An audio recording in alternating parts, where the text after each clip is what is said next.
Political చేసి ఏర్పడ్డ రోజు ఎంఆర్పిఎస్ టీఆర్ఎస్ ఎట్లాంటి పాత్ర పోషించిందో మీ దృష్టికి తీసుకొస్తున్నాను. నేను మాట్లాడుతున్న స్థానం ఉన్నదనుకో, ఈ స్థానంలో సభాధ్యక్షుడు కోదండరాం. ఇప్పుడు అన్న కూర్చున్న స్థానం ఉన్నదనుకో, రైట్కు చాలా మంది ఉన్నారు, కానీ సభాధ్యక్షుడు రైట్కి ఎవరు కూర్చున్నట్టు? ఈటల కూర్చున్నాడు. ఈటల స్థానంలో నేను కూర్చున్నా. మరి ఇటు ఇంతమంది ఉన్నారు. ఇప్పుడు తమ్ముడు రామచంద్ర స్థానంలో లెఫ్ట్కి ఎవరున్నారు? కేసీఆర్ ఉన్నాడు. ఇగో ఫోటో చూడండి.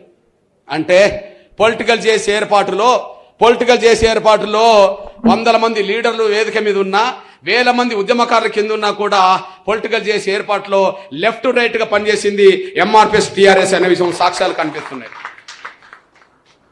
తెలంగాణ రాష్ట్రం ఏర్పడ్డ తర్వాత కేసీఆర్ దళితులు మోసం చేసిండు. ఆ మోసాన్ని నిరసిస్తూ నేను మొదలుపెట్టా. కేసీఆర్ ఉద్యమాన్ని దెబ్బతీసే ప్రయత్నం చేసిండు. చివరికి ప్రశ్నించడమే నేరంగా తీసుకెళ్లి జైల్లో పెట్టిన విషయం మీరు మర్చిపోద్దని విజ్ఞప్తిస్తున్నాను. నన్ను 2 సార్లు జైల్లో పెట్టిండా లేదా?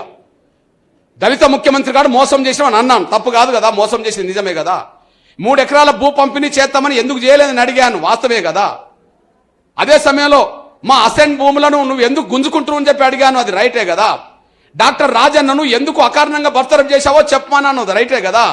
ఇవన్నీ నేను అడిగితే అదే కేసీఆర్ 1-2 సార్లు నన్ను తీసుకెళ్లి జైల్లో పెట్టి, ఆ జైల్లో పెట్టినప్పుడు నన్ను కిషన్ రెడ్డి గారు అసెంబ్లీలో మాట్లాడిండు.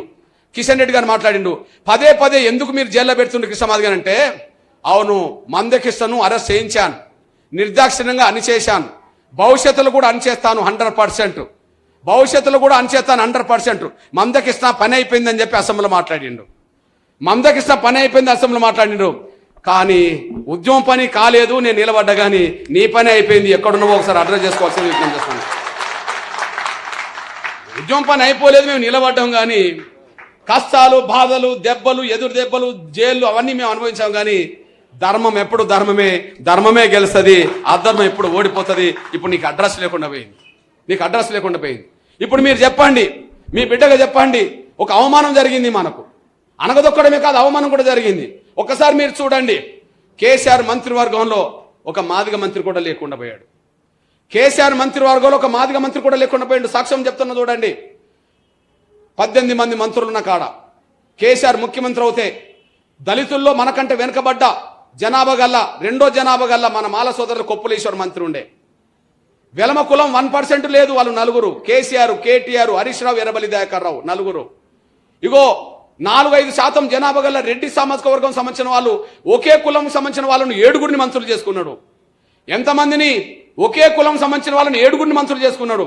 పేర్లు చూసుకోండి ఒకసారి. వనపర్తి నుంచి నిరంజన్ రెడ్డి, సూర్యాపేట నుండి జగదీష్ రెడ్డి, మహేశ్వర్ నుంచి సబితా ఇందర్ రెడ్డి, మేడ్చల్ నుంచి మల్లారెడ్డి, అదే సమయం బాల్కొండ నుంచి ప్రశాంత్ రెడ్డి, అదే సమయం నిర్మల్ నుంచి ఇంద్రకరణ్ రెడ్డి. 6 అయిపోయిండ్రు.